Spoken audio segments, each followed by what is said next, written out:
ഈശോ മിശിഹായ്ക്ക് സ്തുതിയായിരിക്കട്ടെ. മിശിഹായിൽ ഏറ്റവും സ്നേഹം നിറഞ്ഞവരെ, ആരാധന ക്രമവത്സര കാലഘട്ടത്തിൽ ഏലിയാസ് ലീവ മൂശ കാലഘട്ടത്തിലേക്ക് നമ്മൾ പ്രവേശിക്കുകയാണ്. ഏലിയാസ് ലീവ മൂശ കാലഘട്ടത്തിൻ്റെ ആദ്യത്തെ ഞായറാഴ്ചയിൽ തിരുസഭ മാതാവ് നമുക്ക് വിചിന്തന വിഷയമായിട്ട് നൽകിയിരിക്കുന്നത് ഈശോയുടെ രൂപാന്തരീകരണത്തെക്കുറിച്ച് വിശദീകരിക്കുന്ന വിശുദ്ധ മർക്കോസിന് സുവിശേഷം 9-ാം അധ്യായം 2 മുതലുള്ള വചനങ്ങളാണ്. സുവിശേഷം ആരംഭിക്കുന്നത് ഇപ്രകാരം പറഞ്ഞുകൊണ്ടാണ്: 6 ദിവസങ്ങൾക്ക് ശേഷം. സുവിശേഷം ഇങ്ങനെ തുടങ്ങാൻ കാരണം അതിനു മുൻപ്, അതായത് 6 ദിവസങ്ങൾക്ക് മുൻപ് എന്തോ പ്രധാനപ്പെട്ട ഒരു കാര്യം സംഭവിച്ചു എന്ന് നമുക്ക് സൂചന നൽകിക്കൊണ്ടാണ്.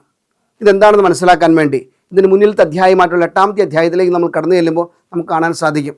ഈശോ കേസറിയ ഫിലിപ്പിയ പ്രദേശത്ത് വെച്ച് ശിഷ്യന്മാരോട് ചോദിക്കുകയാണ്, ഞാൻ ആരെന്നാണ് ആളുകൾ പറയുന്നത്? അവർ പല ഉത്തരങ്ങൾ കൊടുക്കുന്നുണ്ട്. തുടർന്ന് ഈശോ അവരോട് ചോദിക്കുകയാണ്, ഞാൻ ആരെന്നാണ് നിങ്ങൾ പറയുന്നത്? ഉത്തരം കിട്ടാതെയോ ഉത്തരം പറയാനുള്ള വൈമുഖ്യം കൊണ്ടോ ഒക്കെ അവർ ഒന്നും പറയാതിരിക്കുമ്പോൾ പത്രോസ്ലീഹ മുന്നോട്ട് കടന്നു വന്നുകൊണ്ട് പറയുന്നുണ്ട്, നീ ജീവിക്കുന്ന ദൈവത്തിൻ്റെ പുത്രനായ ക്രിസ്തുവാണ്. അത് അവരിൽ വല്ലാത്ത പ്രതീക്ഷ കൊടുക്കുന്നുണ്ട്. കാരണം ഈശോ വിമോചകനായിട്ട്, ഇസ്രായേലിനെ മോചിപ്പിക്കാൻ വേണ്ടി വന്നിരിക്കുന്ന ആളായിട്ട് അവരെല്ലാവരും കണക്കാക്കിയിരുന്നു. അതുകൊണ്ട് തന്നെ നമുക്ക് കാണാൻ സാധിക്കും, ഈശോ ജെറുസലേമിലേക്ക് പോകുന്നു എന്നൊക്കെ പറയുമ്പോൾ അവർക്ക് വലിയ പ്രതീക്ഷയാണ്. കാരണം റോമാക്കാരുടെ പക്കൽ നിന്നും ജനങ്ങളെയെല്ലാം കൂട്ടി അവർക്കെതിരായി നിർത്തിക്കൊണ്ട് ആ റോമാ സാമ്രാജ്യം തകർത്ത് ഒരു പുതിയ സാമ്രാജ്യം സ്ഥാപിക്കുമെന്ന് അവർ ചിന്തിക്കുന്നുണ്ട്. അതുകൊണ്ട് തന്നെ കൊച്ചു രാജാക്കന്മാരോ പ്രഭുക്കന്മാരോ മന്ത്രിമാരൊക്കെ ആയിട്ട് ഈശോയുടെ രാജ്യത്തിൽ വാഴാമെന്ന് ചിന്തിച്ചുകൊണ്ടിരിക്കുകയാണ്. അങ്ങനെ ഇരിക്കുമ്പോഴാണ് രണ്ടാമത്തെ കാര്യം സംഭവിക്കുന്നത്. ഈശോ അവരോട് പറയുകയാണ്, നമ്മൾ ഉടനെ ജെറുസലേമിലേക്ക് പോകും.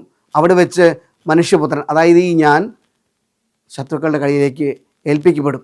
അവരെന്നെ തല്ലും, മർദ്ദിക്കും, അതുപോലെ തന്നെ അവരെന്നെ പീഡിപ്പിച്ച് അവരെന്നെ കൊല്ലും. സത്യം പറഞ്ഞാൽ വലിയ പ്രതീക്ഷയോടെ ആയിരിക്കുന്ന സ്ലീഹന്മാരെ സംബന്ധിച്ചിടത്തോളം വല്ലാത്ത തകർച്ചയാണ്. കാരണം രാജാവോ പ്രഭുവോ ഒക്കെ മന്ത്രിയോ ഒക്കെ ആകുമെന്ന് പ്രതീക്ഷിക്കുന്ന അവരെ സംബന്ധിച്ചിടത്തോളം തകർന്നു പോകുന്നൊരവസ്ഥയാണ്. പിന്നീട് 6 ദിവസത്തേക്ക് എന്ത് സംഭവിച്ചെന്ന് ഒരു സ്ഥലത്തും പറയുന്നില്ല. അതിനുശേഷമാണ് സുവിശേഷം ഇങ്ങനെ നമ്മളെ കാണിച്ചു തരിക, 6 ദിവസങ്ങൾക്ക് ശേഷം. അപ്പോൾ ഈ 6 ദിവസങ്ങളിൽ അവരാകെ നിരാശപ്പെട്ടിരിക്കുന്ന ഒരവസ്ഥയിലായിരുന്നു എന്ന് ഈശോയ്ക്ക് തോന്നിയിട്ടുണ്ടാകാം. അതുകൊണ്ട് തന്നെ ഈശോ യഥാർത്ഥത്തിൽ ഏത് തരത്തിലുള്ളൊരു വിമോചകനാണ് എന്ന് ശിഷ്യന്മാർക്ക് കാണിച്ചു കൊടുക്കുക.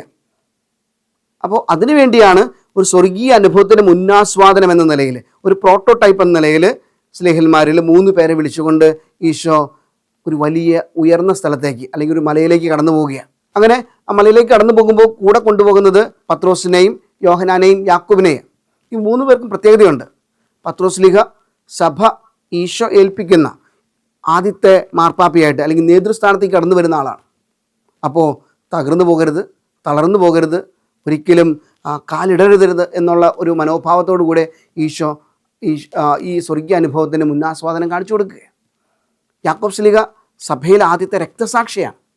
അവിടെയും ഈ തളർച്ചയും തകർച്ചയും ഉണ്ടാകരുതെന്ന് ഈശോയ്ക്ക് നല്ല ബോധ്യമുള്ളതുകൊണ്ട് ആസ്വാദനത്തിലേക്ക്, സ്വർഗീയ അനുഭവത്തിലേക്ക് വിളിക്കുകയാണ്. വീണ്ടും കാൽവരിയിൽ ആ കുരിശിൻ്റെ ചുവട്ടിൽ തളരാതെ നിൽക്കാൻ യോഹന്നാനെ പ്രാപ്തനാക്കുന്ന സ്വർഗീയ അനുഭവം വെളിപ്പെടുത്തി കൊടുക്കുവാൻ വേണ്ടി കൂടിയാണ് വിളിച്ചുകൊണ്ട് പോകുക. അപ്പോൾ ഈ ഒരു 3 പേരെയും വിളിച്ചുകൊണ്ട് പോകുന്നതിന് വലിയ അർത്ഥങ്ങളുണ്ട് എന്ന് എനിക്ക് തോന്നുകയാണ്. നമ്മൾ കാണുന്നുണ്ട്, അവിടെ കടന്നു ചെല്ലുമ്പോൾ ഇവർ വലിയ പ്രതീക്ഷയോടും കൂടിയൊന്നുമല്ല കടന്നു ചെല്ലുക. പക്ഷെ ചെന്നതിന് ശേഷം അവർക്കുണ്ടാകുന്ന ഒരു അനുഭവം വല്ലാത്തൊരു അനുഭവമാണ്. അത് അവർ പറഞ്ഞു കേട്ടിട്ടുള്ള, വായിച്ചറിഞ്ഞിട്ടുള്ള മോശയെയും ഏലിയ പ്രവാചകനെയും നേരിട്ട് കാണുകയാണ്. അവരെ സംബന്ധിച്ചിടത്തോളം വാഗ്ദത്ത ഭൂമിയിലേക്ക് ഒരു ഇസ്രായേൽ ജനത്തെ മുഴുവൻ നയിച്ച ആളാണ് മോശ. ആ മോശ ഒരിക്കലും വാഗ്ദത്ത ഭൂമിയിലേക്ക് പ്രവേശിച്ചിട്ടില്ല എന്ന് അവർ വായിച്ചറിഞ്ഞിട്ടുണ്ട്.